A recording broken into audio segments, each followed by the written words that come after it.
One other thing that can affect testosterone is vitamin D, Yeah, and which is what we're that's not quite getting right important. now.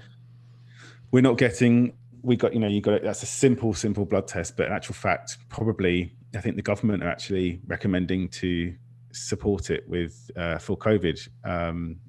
It helps reduce the severity of it or hospital admissions. So, most people have a vitamin D deficiency, especially if you have a darker skin, you're more likely to. But we're in lockdown, we're not going outside as much, Yeah, and we're in winter. and we're in winter. Just Yeah, check that you can supplement that and just take it.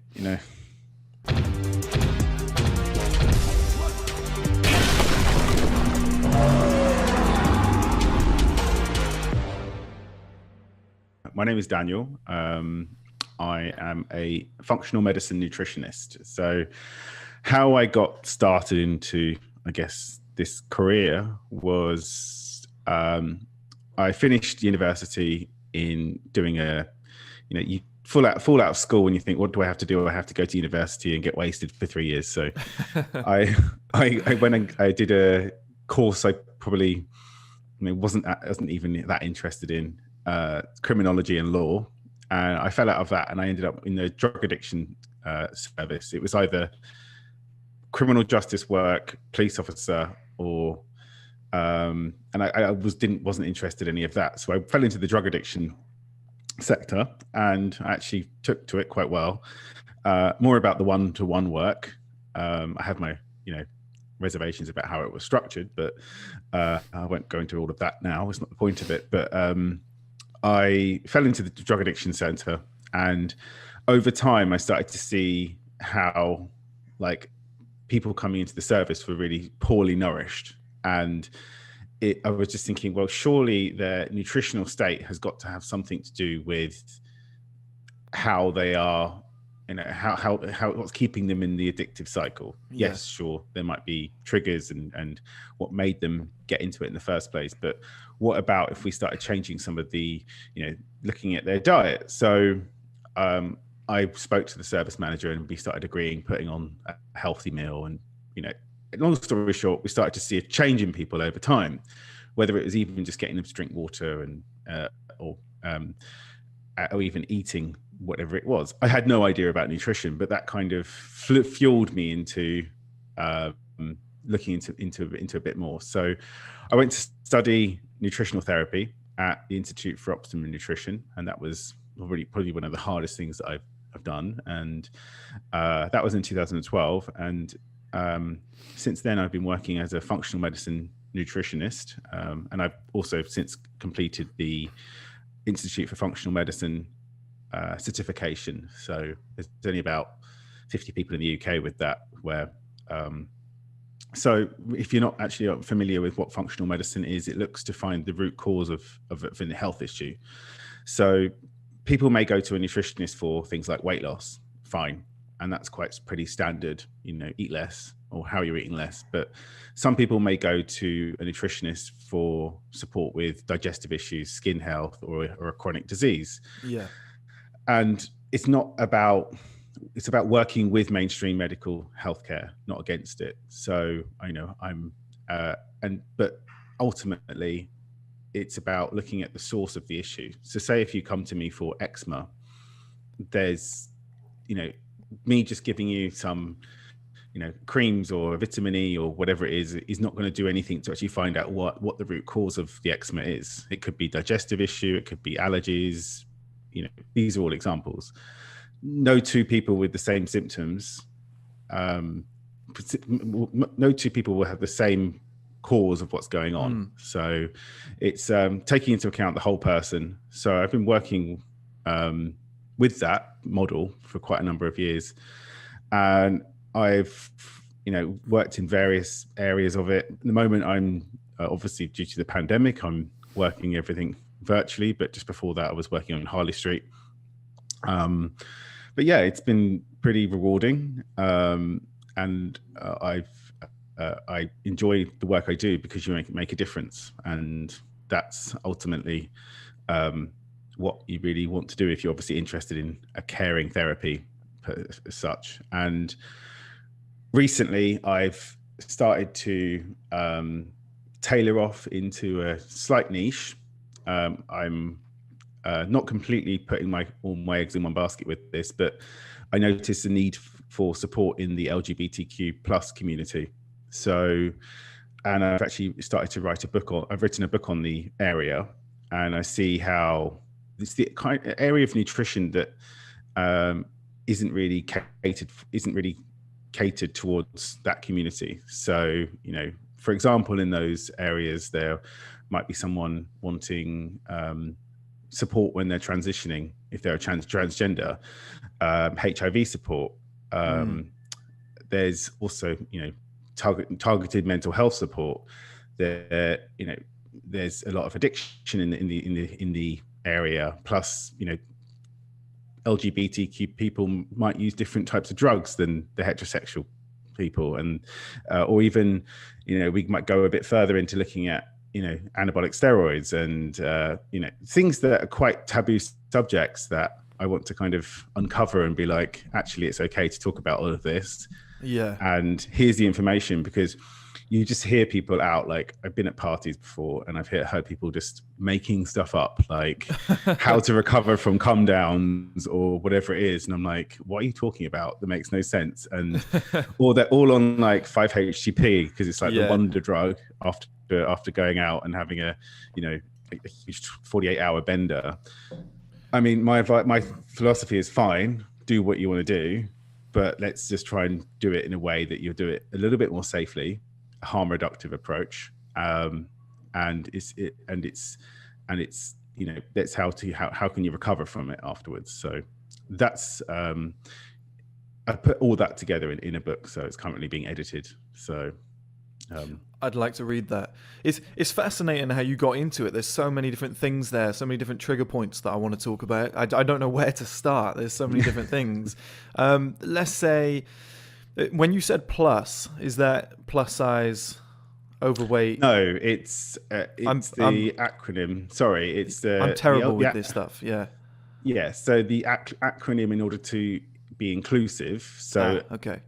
A lesbian, gay, bisexual, transgender, queer, and plus is like anyone else in terms of, the community. Okay. So people that identify as non-binary or else. So and it's interesting that I was quite ignorant to think that everyone knows that acronym. Yeah. And it's changed throughout the years in terms of, it was LGBT, GT, or, you know, it was a few different you know, and it's tried to find one now that most people can identify with. So plus is a great idea. Otherwise we'd have had about 7 or 8 letters, wouldn't we? It would have got too many. It would have been too hard to say. Well, there's also an IA. Okay. So asexual. So, but I think the plus and I think while writing the book, I think I'd use most of the word limit if I kept writing it all out. So plus is a little bit easier. And I think, you know, probably the publisher will come back to me and say, actually, you need to do X, Y, and Z to make it a bit more inclusive. That was my fear writing the book, actually. Like, am I being completely, you know, politically correct in writing this every sentence? So, you know, because I'm going to be pulled up if it's wrong.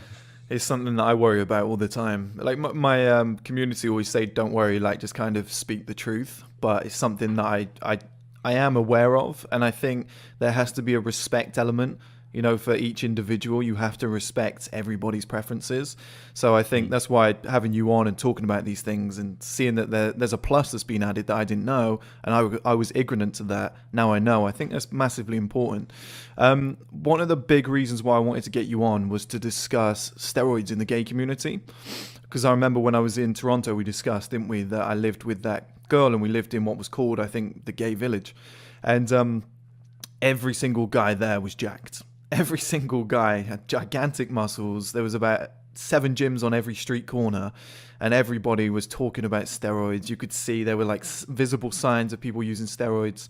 I know it's something that you are very familiar with, and it's a subject that you like to talk about. Where do you think that's headed? And I've heard from a lot of people in the fitness industry, personal trainers that have trained gay guys, that say that steroids is a real problem in the gay community. Well, the thing is, in the gay community, it's just like talk of steroids is like, have you had a coffee this morning? Okay, yeah, It's that's what I've so heard. Yeah. common. But like, the reason is, there's so many reasons why, and you could go into like, you know, into what if it's, body dysmorphic disorder or low self-esteem, or to appear more attractive. I mean, we have all these magazines pushing the idea of, the perfect look.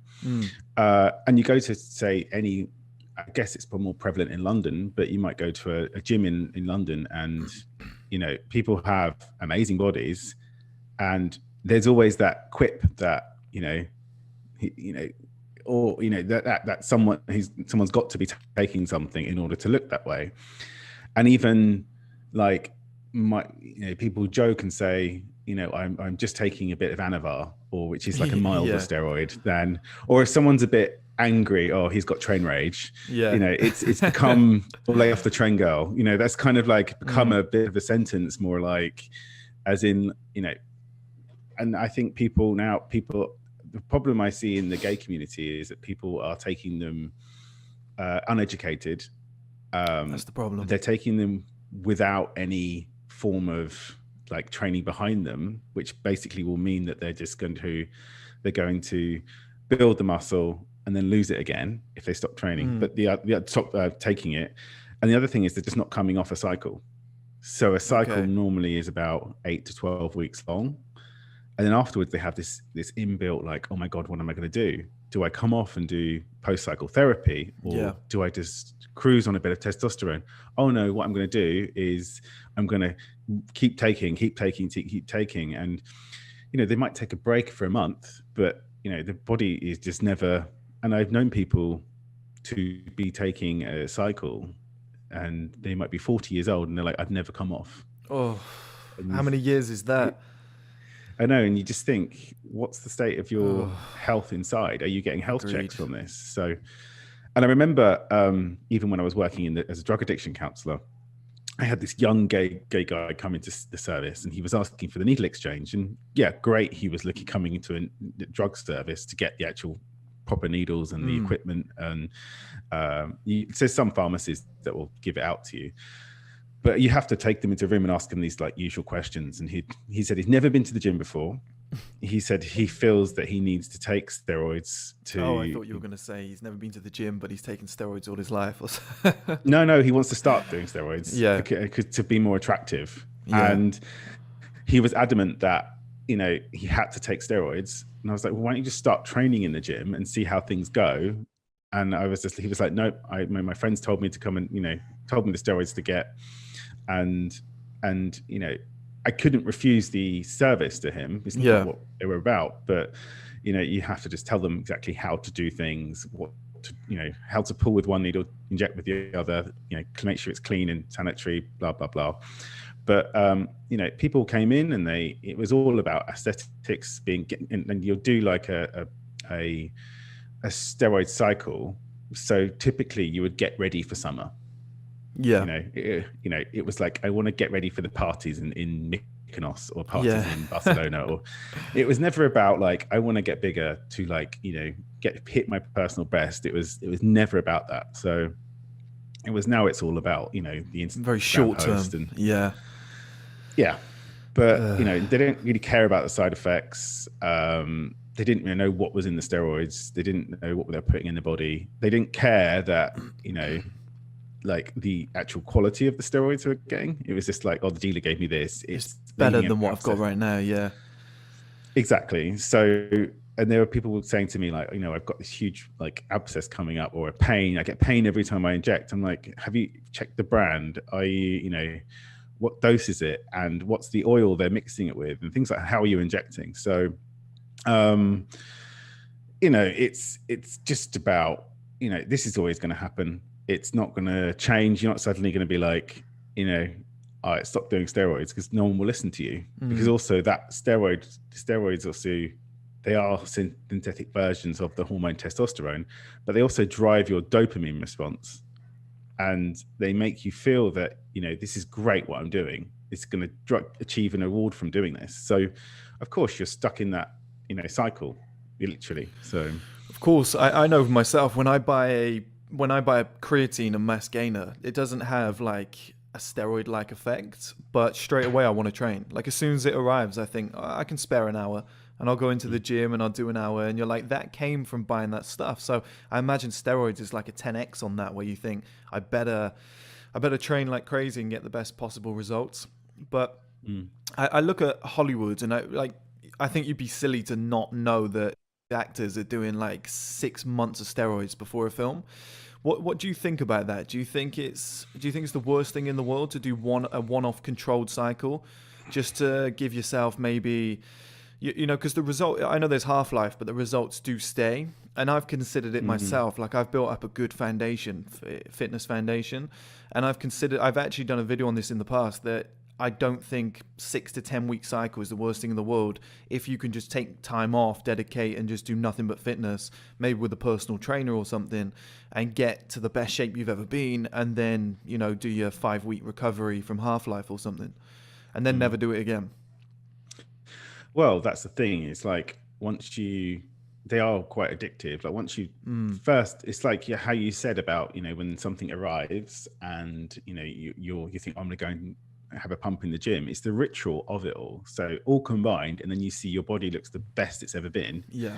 Are you able to do that one-off cycle? Like, probably there are, it's all down to really genetics at the end of the day. Like there are people that will be able to, put their body under a lot of strain in terms of training, diet, steroids, and be able to come out completely fine from it. It's hard to say, I'm going to give a very politician answer here because, yes is where I want to agree with you here. But it all, of course, depends. And, if you, let's look at it as if you are going to do that. What are you going to do? You're going to have bloods done, first of all, to make sure that, everything's all okay on the inside. And you can either get that done with your doctor, but there are plenty of cheap tests out there just to have a look at your liver function, your kidney function. Now, the reason why your question is quite complex to answer is because what is the cycle? And is it just testosterone itself? In which case, I am a firm believer that testosterone replacement therapy, especially as we age, can be very beneficial to us. And so, men traditionally have a drop in natural testosterone levels as we age. So perhaps this can benefit. In that case, it's, a lot of clinics, private clinics with doctors do testosterone therapy. There are testosterone precursors in some steroids and some also related compounds in steroids. So you might hear of some people doing a stack where they might do something like testosterone, anavar, and trenbolone, for example. And trenbolone is quite a powerful steroid. So the next thing you've got to consider is how am I a complete asshole on steroids? I think I would be. Yeah. Is it going to ruin my job, family, relationships, whatever it is? Is it worth looking great for 12 weeks for that? The side effects that actually typically come from steroids, are they worth, are they worth it? You might be more prone to depression, push your mental health. You might, there might be more skin issues. You might be more susceptible to male pattern baldness. Too late, doesn't matter. Well, exactly. Might as well get on them. Some people think, right, steroids are going to make me this horny beast, but in actual fact, they might completely change your sex drive, and you might not be horny at all. You might have erectile dysfunction. Your fertility changes. So it's like, and of course, your balls shrink as well. So because your natural testosterone just goes, right, we don't need to produce anything, produce this now. So, and it's about how you're going to do. So the one point I would probably say, right, okay, give the cycle a go, is when you've exhausted the natural mechanisms. So train first, eat well. And if you get to the point where you're plateauing and you then are considering it, then, it's hard for me to say, go and do it. but Yeah. that's probably the safest way of doing it without having, and it's then having like then thinking that they are a magic bullet. You have to put the work in the gym, you have to train hard, and also when you're on steroids, you're not going to suddenly wake up the next morning with loads of muscle. It doesn't work like that. So you have to be able to clear your schedule, like you said, take time off, train hard, eat sufficient amounts, and I mean eat well, like 2 grams of protein per kilo of body weight, and and making sure you're eating carbs, not being afraid of carbs. I've had people before on a low carb diet on a bulking cycle, and I'm like, what are you doing, Not mate? gonna work. Yeah. And in truth be told, there's not huge amounts of scientific research around how to use, what to use, how long to come off, because so it is a bit of a guessing science. And you see people going onto these like bro science forums, and they're talking about how to inject or whatever it is. That's available, but and it's available, but yeah, but you can get information on how to inject. That's quite important. That's and then it's always about not overdoing it. Your androgen receptors, so what actually takes up and uses the actual testosterone, will only take in so much. So it's really to really like be quite blunt with you about it. If you're going to think about doing that, that's when I would say tick off those before. Are you training hard? Are you eating well? Right. Okay. Then test your blood status, what's going on, and then get an idea of any symptoms in the body. Sort all that before you consider going. Yeah, because I still think I've got, probably because I haven't been training long. I was late to training because I was doing professional football for a little while. Not for long. I got injured very early on, and it kept me very skinny. So I only really started training properly at like 25, and I'm 28 now. So I think I've got probably another 4 or 5 natural years to go. And I might, genetically I'm pretty good, so I think I might not even need steroids. So, but you look at people like Dan Bilzerian, where he made the money and then he hired a personal trainer, went on steroids for like 3 months, 6 months, took all that time off, and that's all he did, trained twice a day. And then he gets the perfect body and then gets off them. Well, that's the thing, is like they can, he's able to train twice a day. That is his brand. He doesn't have to think about work, his kids, or family life, or he doesn't really he probably has a service delivering his meals to his exact macros. Yeah, that's a good point. Yeah. So in terms of stress, it's like, I just need to look good. He doesn't need to think about earning to pay the rent because he's rich enough. Well, no, I don't know actually. He got found out recently, didn't he? Oh, did he? Yeah, maybe his money is coming from his dad's trust funds. They said he doesn't actually. Somebody's fronting everything that he's doing. Apparently, I think he faked a lot of what he did. He's obviously still wealthy to some extent, but I don't think it's to the extent that we all believed. But still, he's had a good life. And you've also got to check out the legs on these guys. Yeah. A lot of them are in skinny jeans, and they're just training the top half, and the proof is in the pudding when they get the shorts on. So I spoke about this the other day on an episode on one of the discussions I do on YouTube. I was saying that men need to start training glutes because it's just something we disregard. We've started training legs, it's getting better, but glutes, we're just not doing the type of training that we should be doing. No, it's a lot of machine like legs you're using in the gym. I go to a pretty standard London gym box, and there are people. Which one did you used to go to? Covent Garden initially, but Elephant Castle now. It's a bit of a better setup. I went to one in Stratford and a couple of times in Farringdon. They are the best, I think, actually. I mean, they have all the equipment, and you see a lot more CrossFitters doing the kind of squats now. But there's a cable machine and the chest press, and people always opt to do a chest day and a leg day, and you've got to get in because leg day does the whole body. Yeah, definitely. So let's say on the diet front, if somebody comes to you, they're out of shape, what's the first kind of step that you take, or what's the progression that you'll do with them? How will you, I guess first of all, you've got to train their body to actually burn fat, not store it, etc. But what would be the first steps that you would take? If they were going to be on cycle, or... No, sorry, just step back to just normal diet, because I imagine most people watching this aren't on steroids. That was more of a question for me. I love the subject. Right. Okay. So, first of all, I just look at their lifestyle and I just say, look, are you prepared to do a full program, or is your lifestyle completely chaotic? Or Oh, I think I've lost you. one of those people Sorry. I lost you for about 10 seconds. My I've got two Wi-Fis, and for some reason it flicked between the other one. If just go back about 20 seconds, that'll be fine. I might leave it in. I might edit it. Yes. So what I was saying is, first of all, I just start to ask them about their life and their lifestyle. And sometimes they'll say to me that they've tried all of diets and nothing's worked.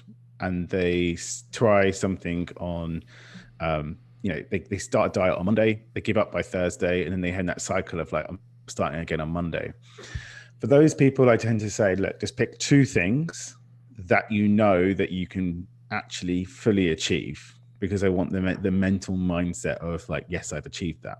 And then we can build that into a program eventually. So even if it is for like someone who's got zero time, if it's like, look, make sure you're drinking 3 liters of water a day, or, don't have just a piece of toast for breakfast, have, some eggs or a smoothie, whatever it is.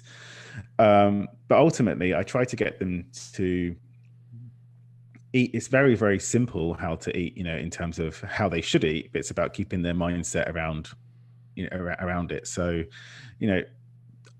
keeping protein high, half the plate above ground veg, so your green veg, and then a quarter of your plate if you need carbs.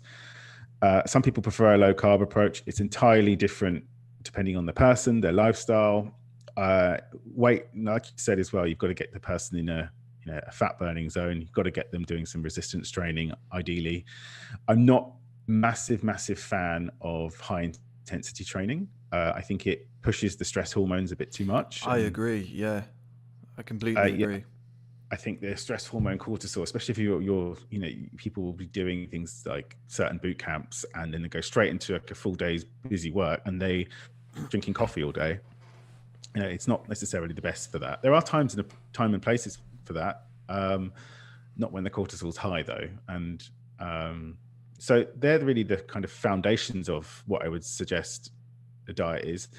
There are of course specialized diets depending on certain needs, and digestive issues and things like that. So you really have to then tailor it towards the individual, but try and get the sugar down as much as possible. It's, simple things. Probably in my time as a nutritionist, you can be very, think about very glamorous ways of individualizing a diet, but ultimately it comes down to the basics: unprocessed food, keep processed food out. Look at labels. I mean, things like a breakfast biscuit has more sugar in than a shortbread biscuit. So these are simple things. Like look at something that's carbohydrate of which is sugars per 100 grams. If it's under 10 grams, then it's generally okay. So that's quite get looking at labels, educate yourself a bit more, and try not to push too much in. If you're not sure about nutrition and you don't know much about it, keep it very simple. Don't be thinking that you need to be intermittent fasting or paleo diet or keto, or these things have a place, but I agree. I think people overthink things. Like I'm vegan, and people say, how on earth do you bulk? You don't get enough B12. How are you getting your protein? It's like, it's just as easy as doing it when I was on meat. Like I've done a video recently, I'm going to put it out soon, and I looked at the meals that I was eating, and I was like, there's no real difference. It's just like there's different things on the plate, but there's still the same portions. It's no different than when I was bulking when I was eating meat. It's very, very similar. How do you deal with vegan protein shakes? Because I've yet to find one that's not mud. My friend gave me one a few months back, which was pretty good. And then I ran out of that, and instead of asking him again, I went and got a mass gainer, because I was like, let's just fucking go for it. Let's get as big as possible. And I got one from... I'll send it to you afterwards, but I've got a decent one. It's about 4 or 5 kilogram tub. I've gone through 2 of them already, and the vanilla wasn't the best, but the strawberry is delicious. Absolutely delicious. But I don't 100% trust a lot of these companies that the products are completely vegans. And one day I will make my own, but they seem to Yeah, be I think working. it's a huge, either it's like extortionately expensive for like 100-gram Yeah. pouch of whatever it is, or it tastes like mud and like sticks at the bottom of the protein shake. So Yeah, it does do that. um Yeah. You got to yeah, stir it I twice. yeah, exactly. So I have issues with whey protein. If I have it, I have really bad digestion and I get Yep. bad skin. So I'm always trying different protein shakes, and I think there's definitely, this still hasn't been quite uh, like got there on the money yet. So My aim long term is to get off all of that stuff though. Like I do it to get bigger because I think if you eat all of it, my trick is eat as much as you can throughout the day to get to your calorie kind of limit where your body is like, if I eat another thing, I'm going to throw up, and then you have your protein shake or your mass gainer because it's liquid based. It tastes sugary. It's almost like a milkshake, isn't it? So it's a lot easier to get that yeah, down, and then it boosts you by another 500-600 calories, and there we go. well, You this made is your it. target. And when you're on that subject, people, if they're bulking, people need to be in a calorie surplus, and Yeah. not the time people aren't eating enough, or eating like they're having breakfast, lunch, and dinner in a snack or something, and you need to eat more, and you need to do somewhat plan your meals, to give you that extra point. But and I think dirty bulking is quite a popular thing to do. Yeah, I I think. actually see it as counterintuitive. I never used to, but I once worked with a guy who was he was a doctor of something, I can't remember, but he was a really, really smart guy. And I was explaining to him that I didn't know whether to do a dirty bulk or a clean bulk. And he said, well, in itself, it's flawed. I said, what do you mean? And he said, well, at some point, you're going to have to cut that fat anyway. He said, so you should just do a clean one, but go slower. He was like, because you're going to get the same results, but you're going to have less fluff. Like you're not going to have to do bulk cut, bulk cut, bulk cut, which is something I promote quite a lot. I use the term fat guys with no shame because I think that I've said multiple times, like I've seen maybe 50 cases where a guy has gone from being overweight to ignoring the cardio side of things, sticking to a good clean diet, lifting heavy weights, and then having the best of both worlds. Like they're the only guys that can, not actually, but theoretically, they're the only guys who can build muscle and cut fat at the same time. And it's something that I massively, massively promote. Otherwise, for guys like me who are skinny growing up, we're bulking, we're cutting, we're bulking, we're cutting, we're bulking, we're cutting.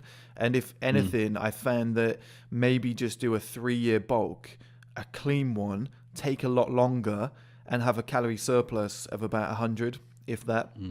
And just do it over a Yeah. longer period of time. And then that way you somewhat retain your six pack by the time you get up to the weight that you want to be at.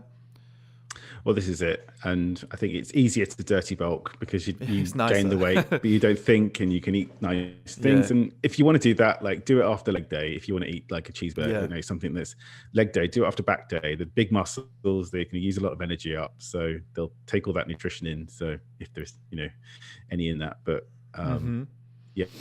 So Where do you stand on testosterone? Where do you like as the catalyst? Do you think muscle can be built without it? Do you think that should be everybody's main platform as a man? Do you think iodine, testosterone, looking into the kind of the foundational stuff that men need in place before they can go to the gym? well, this is funny. Like, it's a bit of a circular pattern because the gym also helps make testosterone. Increase So it, if you don't yeah. have any, That's a good yeah. point, So if you don't have any testosterone, then just get to the gym and start lifting weights and eating well and sleep better. There's a lot. It probably will, in a young guy I'm talking about, probably will come quite quickly. But as we get older, it can be a bit hard, and you've got to think about your stress hormones, what's going on there. Are you sleeping well? I use an Aura ring. I don't know if you can see it here, but Okay, yeah. I track my sleep at night with that. And that tells me how much deep sleep I'm getting and how much REM sleep. Are you eating enough? I think there's a lot of factors. Testosterone is important, and there are, I think every person who's even concerned about testosterone, and I think if you are having symptoms of low testosterone, such as low mood, get fat changes, the maybe having man boobs or things like that. I would think about, maybe it's time to actually get that tested. Testosterone itself is a bit useless to just test alone. You want to look at the free testosterone and plus this sex hormone binding globulin, which basically gobbles up available testosterone. So, but to answer your question, just get in the gym and start doing something, because even if it only increases by 0.5 or whatever, by doing that, it's better than before. The gym. Yeah. I've gone all the way down to fluoride-free toothpaste, filter in the water. Yeah, I'm really, really keen on it. I'm doing a documentary on it soon for the streaming platform when that all comes together, because men's testosterone levels are reported to be, I think, a third of what our granddads were at the same age. Yeah. And I just think, where's that headed? That's going to fall further and further and further. Well, we've got to think about, there's so many different factors that can impact it. Unfortunately, the world we live in is, it's in the food we eat. Is it the food quality?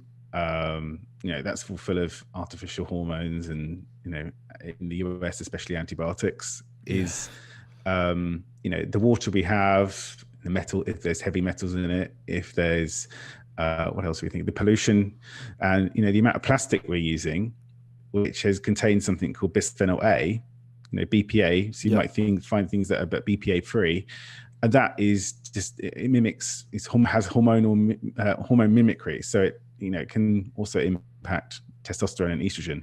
Sometimes it's about the level of estrogen compared to testosterone, and estrogen could be just high. So you've got to think about these different things, and filter your water if you do what you can, but do what you can. I mean, what I mean by that is what you actually are going to continue doing, not just like a quick, not as a one-off.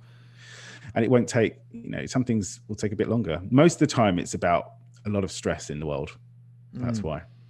Which actually ties into your high intensity training, because me and my dad had this discussion the other day. We both played football all our lives, and he's actually got stage 4 cancer at the moment, and he's fighting that. And he said he stayed fit all his life. He's eaten pretty well. He's drank a few beers here and there, but he's lived a very clean life. And even with the cancer, he's still in pretty good shape, and he's like in his mid to late 50s.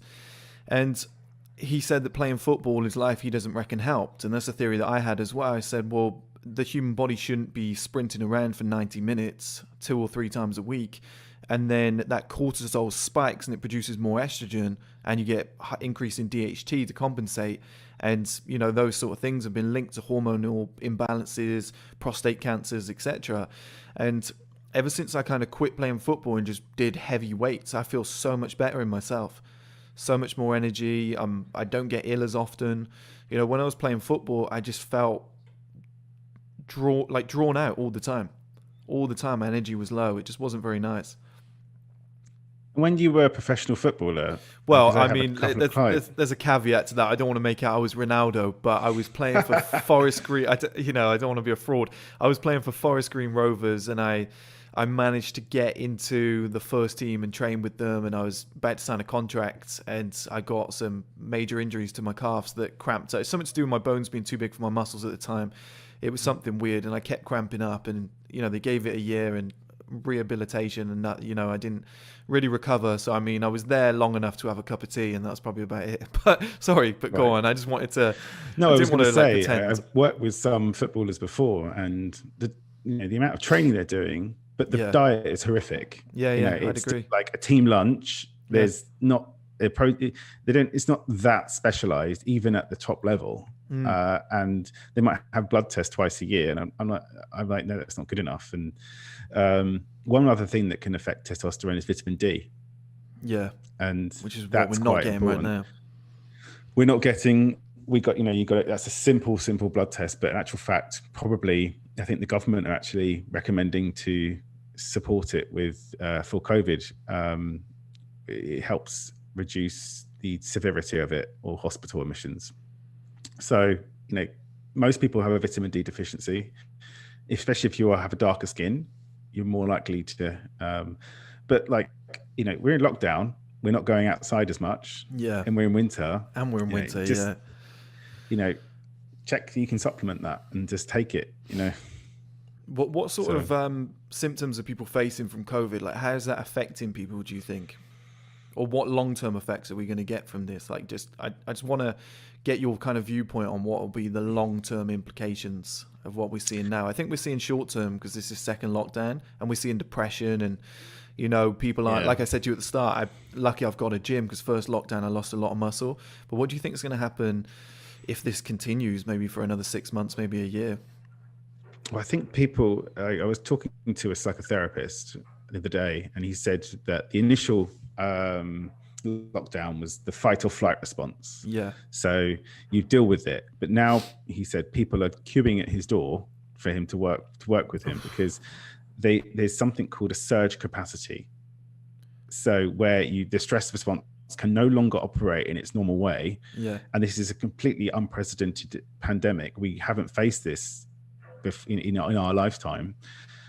So we don't really know what to do. Plus the economy, and you think, you know, jobs, people are dying, you know, and you know, people don't really have purpose. So I think the biggest thing is going to be the mental health side of things from this, not knowing, I think, and especially with men, I think now it's a bit different where men are starting to now reach out and talk. Yep. But I think with men compared to women are a lot, you know, men may not keep their mental health issues, struggles to themselves a lot more, or go and practice a behavior. But you might see more addiction. You might see, you know, like depression. I don't know. They haven't even mentioned about, I think even Theresa May mentioned in the Commons a couple of weeks ago that the impact of the pandemic they haven't released suicide rates. They haven't released mental health admissions and things like that. So I think that is only going to be the beginning, because we're still only, and especially with like things like furlough, that's going on until March in the UK. So, Yeah. you know, after March, what's going to happen? Because companies are like, right, fine, the government can pay your wages. And then in March, it's like chop, chop, chop time. Then you're going to have to see the impact. So I think we just, at the moment, with the UK is running into the fire without thinking about the consequences. But I think it's going to be a lot on mental health, and which, you know, case it's, you know, you've got to be doing something now to be able to give yourself some purpose, even if it is training, start doing it, giving yourself some routine. If it's not training, think about something that you do enjoy. Like, it's interesting, I was talking to a friend and they cut the gyms out, and I'm self-employed, so I just carry on doing what I'm doing, and I have a few things I do on the side. But some people, the work, gym, home is their routine. That's all they ever had. Yes, So, I actually spoke about this on a video yesterday. I'm going to be releasing it soon. I said that COVID has exposed men's lives for what they really are. And a lot of guys just go 9-to-5 job, get drunk on weekends, 9-to-5 job, get drunk on weekends, with maybe a sprinkling of the gym in there. So you take away those three elements and they're like, I don't actually have a life. I think it's exposed how many people don't have a purpose outside of those three things. it makes you realize that we're not actually we're not that important in the terms of the history timeline, you know, and it's that itself is like, wow, I could just, you know, I'm a bit meaningless here, you know. So but there is ways of changing that. Find your purpose, find something that's different, and you will have down days, you will have up days. And it's like, you're not expected to go and suddenly become Deepak Chopra overnight, but it's just do something that's slightly different and think, well, and the biggest thing I find as well around, you know, is, I don't know if it probably will tie a bit in with this, with exploring new things, is imposter syndrome. And I'm a big fan of talking about that. I've heard it a few times, yeah. Well, it's what prevents you from really achieving or trying new things, Joe Rogan mentioned it a couple of times on his podcast, I believe, where he said he feels like an imposter. Yeah. Sorry, go ahead. No, I just think it's like we all can be guilty of it. It's the feeling you get when you're not good enough, when you're either put on stage, or, you know, you've got to release a product to the world, or you're going to a job interview. Like, you feel that you don't deserve what you should be deserving. And it's, I think addressing that will also help people out of the kind of lockdown mental health state a bit. So because people will need to push new opportunities, find new purpose or jobs or whatever it is, and reinvent. So I'm very optimistic. I know I'm in a favorable position here. Like timing wise, it couldn't have been better. Like I was able to stay in, save as much money as possible, reinvest it, build a gym, build an office. It's actually benefited me, which I actually feel shameful saying because I know so many people are suffering. But at the same time, I actually see that off the back of this, the amount of opportunities are going to be enormous. And I think so many people need to start planning for that rather than worrying about the implications of what's happening right now. I think there's so many opportunities that will come off the back of this. Like so many, in a sad sense, I think so many businesses will close down, a lot of smaller ones, but that will give an opportunity for new ones to rise up. And I think we might be better after this.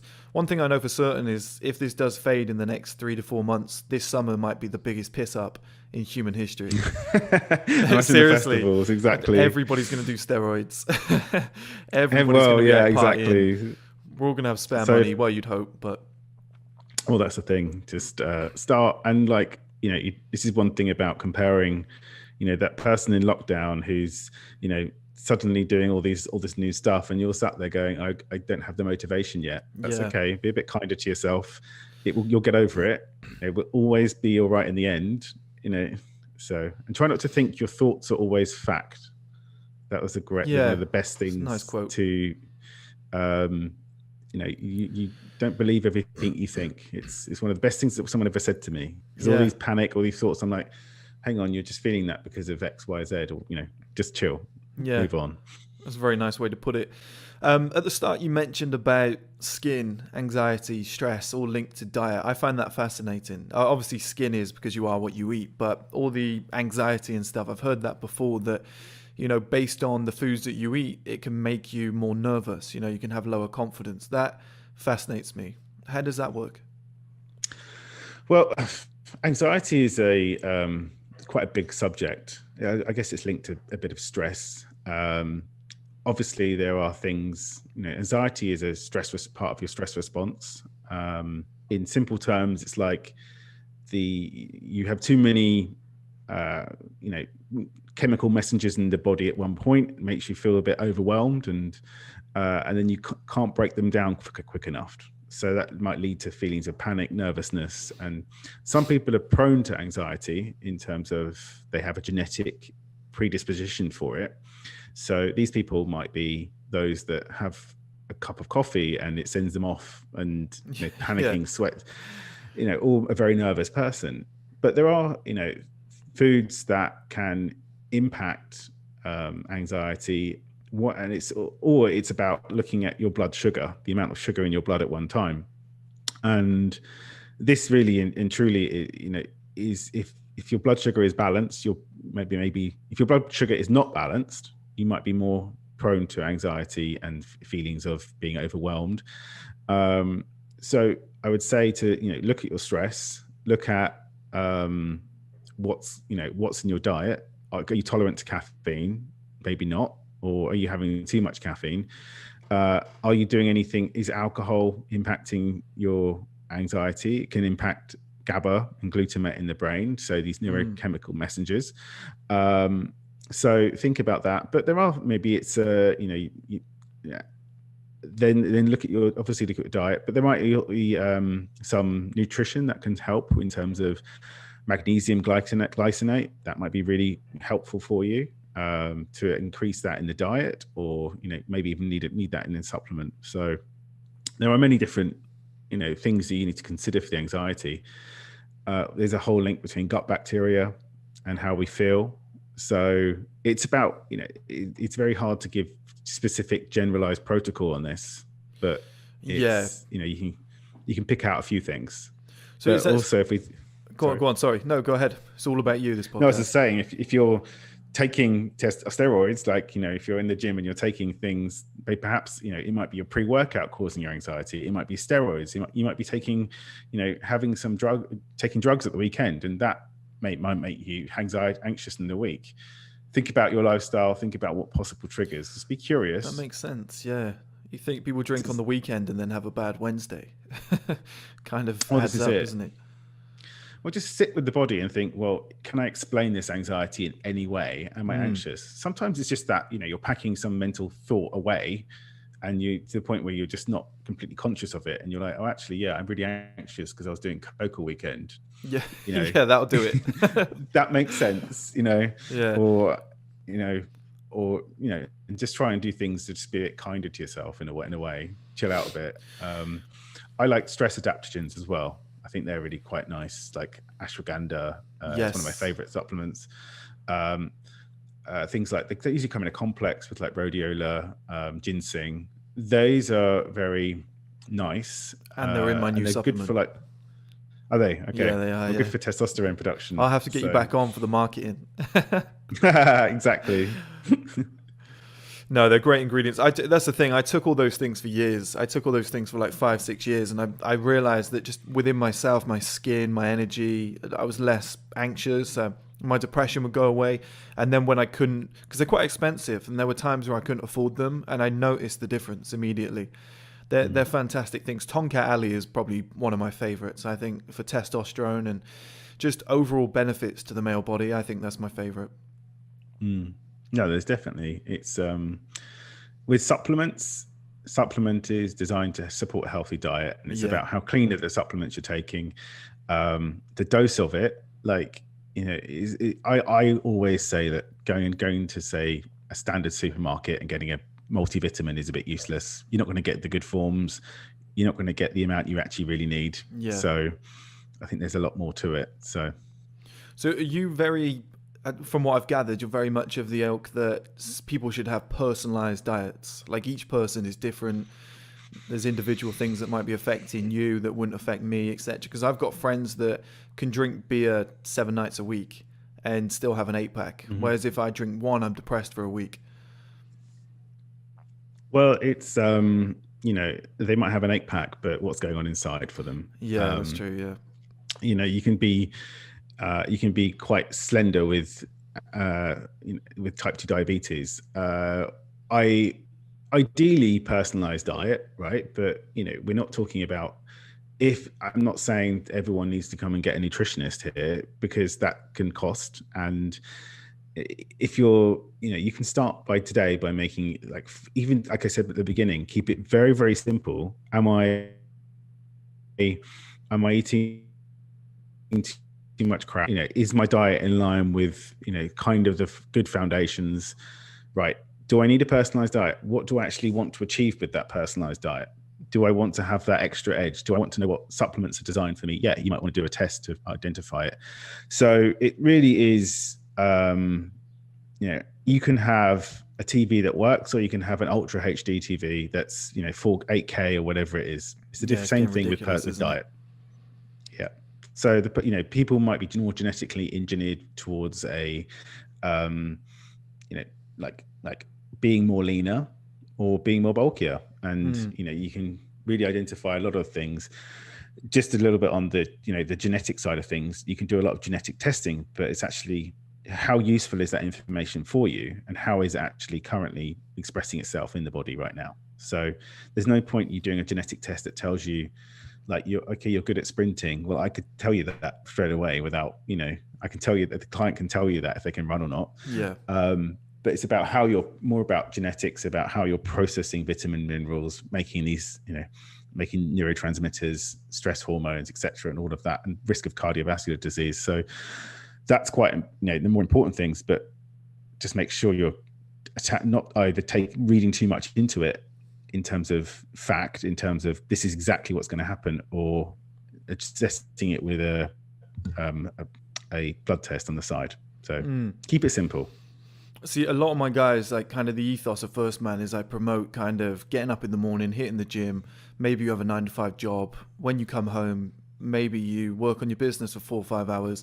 Then you, let's say you go out and you date a woman or something.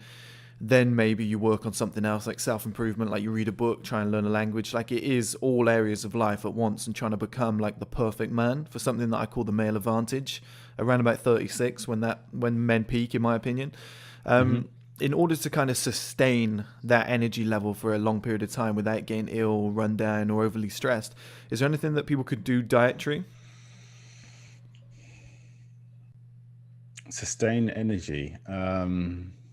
Dietary is, you've got to be making sure you're getting enough protein in the day. I don't think, even if you're not training, you still need to make sure you're eating enough protein. I would say at least a gram per kilo of body weight. So I think the standard guidelines are a bit less than that. But I would focus on making sure enough protein. Try and, I would say, the same principles I would say just before, is keep the sugar as low as possible. Complex carbohydrates. I know some people do well on not having low carbohydrate, but it depends on the person. And I think a lot of it is, I want to push into a bit more lifestyle as well with stress. I think stress is the biggest killer. You've got to address that. If you address it at 36, you'll be much healthier at 50. Yeah. That's the thing. I think as men, we get a slow but lasting peak. And I think if you work on yourself when you're young, take care of your diet, really take care of your body, I think you can peak at I believe a man's life doesn't start until they're 30. And I believe you can have your first peak at kind of 36. And then that can last all the way until 50 if you take care of yourself. Yeah. Just don't rush it. Like you said with the clean bulking, if you rush it, you'll have to then pay it back or work harder after. So that's how. So. And another big element of that is skin. I think you got pretty good skin there, buddy. I think you're looking pretty good. So you know what you're talking about. So what would you recommend for having good skin? Like, what are maybe the 3 worst things that guys are doing? What are 3 things that you can do to improve your skin? Because it's something that I struggled with when I was younger. I know I had really high testosterone and I think increase in DHT, and I had acne all over my face. Luckily, it cleared up without scarring because I refused to pop it. I knew it would be a problem long term, so I just sat there and took the abuse. So I was a popper, so I couldn't. I was that. I think you're either a popper or you're not.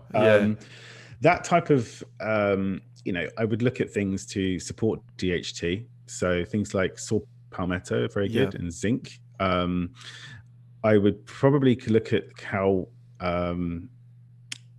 support, if it's too much testosterone, I would probably look at also using something like broccoli sprout powder or broccoli sprouts. You can buy broccoli sprouts from Waitrose or Health Store, and they help with the estrogen metabolism side of things. So that might help with the skin. Nice.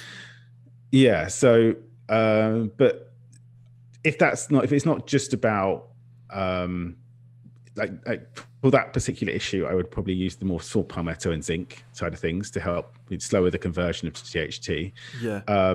I would probably, look at skin on itself is, first of all, what are you using on a day-to-day basis? Is it some basic brand that's drying your skin out or making it more oily?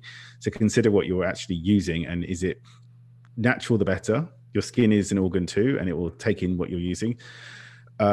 Think about your alcohol intake, coffee intake, what's going to dry the skin out. You think about your gut bacteria that can express itself on the face, and then is there any of how well are you digesting your food? How are you breaking your food down? Is there an impact in levels of beneficial bacteria?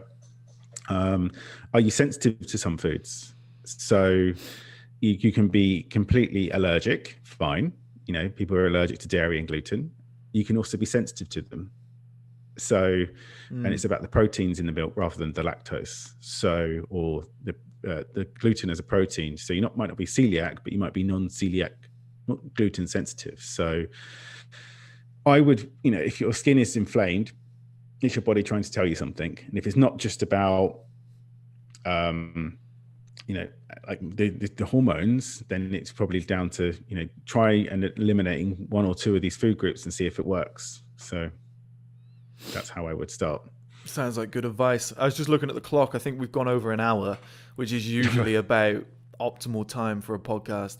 And I don't know if you can see, but when I'm talking, there's actually the cold air coming out of my mouth. All right, fair enough. I don't know. You can see it sometimes. So I think the garage is getting a little bit cold now. Yeah. No, it's cool. Thanks for having me. Anyway, it's really good. That's Interesting okay. talk. Honestly, it's fascinating. Some of that you'll have to come on again. I think, especially as this lockdown kind of stretches out and we get closer to summer, you'll have to come on. We'll talk about more things and, you know, maybe what guys can do to get in shape for summer and stuff like that. Just, I think you got such a wide knowledge base, and especially when I do those documentaries on steroids in the gay community and stuff like that, it would be fantastic to have you on, and, you know, maybe we could present that together or do something with that. Perfect. Sounds good. No, I think this stuff is not talked about. It's good that Agreed. it's able to, you know, even make an imprint. If it just makes someone think, okay, I'm going to do that, right, what do I need to consider? Again, we're not telling you not to do something, and we're not telling you to do it. It's about, if you're going to do it, you need to consider X, A, B, C, and D. Don't skip on it, and don't like just think it's going to be the magic bullet to giving you the perfect cover body, because these cover body models, they like have to go through so much before they're actually on the stage. You know, it's like going on stage when you're doing a competition. So cool. Well, thanks again. I look forward to hearing the podcast when it comes out. Yeah, it should be good. I should be able to get this out by today. I've got a lot of time, so, you know, it's still early. Usually I do these podcasts at like 6 at night or whatever. There's a few Americans that came on as well, so you do them very late and then you're editing it till like 1, 2 in the morning, so that can be a bit of a struggle. But I got the whole rest of today, so I should be able to get that out. Before I forget, one thing I want to do is I want to connect you with a guy called Mike. Mike, I can't remember his surname now. I know it begins with a K, but he came on one of my podcasts. It was part of a team. It was Mike and Sam. They were TRT experts. They run their own firm.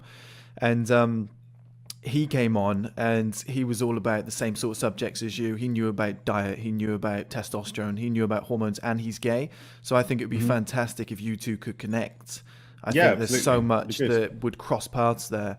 And maybe we could all do, you know, all of us could come on the podcast together. I think that would be fantastic. I nearly said all of us could have a 3-way podcast. I stopped myself. Virtual 3-way. I think I'd be the odd one out, but you never know. Fair enough. Well, you never know exactly. Too much testosterone, you never know. Yeah, you never know. A lot of famous people have done that, haven't they? A lot of famous people, they've slept with so many women, they're like, no, you know what? I'm going to try the other side of the coin. My dopamine's too low. Exactly. Exactly. Why not? All right then, buddy. Cool. Perfect. Thank you so much. Really appreciate your time. Thank you so much. Bye-bye.